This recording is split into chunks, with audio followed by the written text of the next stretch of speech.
এখন তো রবিবার মানেই হচ্ছে আমার কাছে বাজার করতে যাওয়া। সত্যি কথা বলতে এখন বেশ ভালোই লাগে। কারণ শীতকাল পড়ার পরের থেকে নতুন, নতুন সবজি দেখতে কার না ভালো লাগে বলো? যদিও বা এটা ছিল ১-২ সপ্তাহ আগের ভিডিও। কালকে যেহেতু রবিবার ছিল ভাবলাম আজকেই শেয়ার করা যাক। কাল যেহেতু আমি বাজারে যাইনি। তো সেদিনকে বাজারে যাওয়ার পরেই নতুন, নতুন সবজি দেখছিলাম। যেহেতু শীতের সবজি বেশ ভালোই লাগে। আর শীতকালে এরকম বাজারে আসতে কার না ভালো লাগে?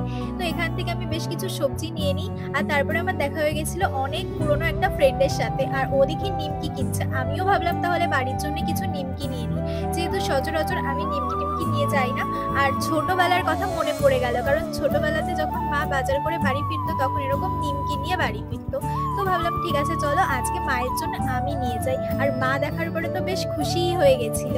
আর আমারও বেশ ভালোই লাগছিল যে না মায়ের জন্য আজকে কিছু নিয়ে যাচ্ছি। ছোট্ট হলেও না অনেক একটা অনেক বড় ব্যাপার। তো যাই হোক ভিডিওটা কেমন লাগলো অবশ্যই কমেন্ট করে জানিও। বাই।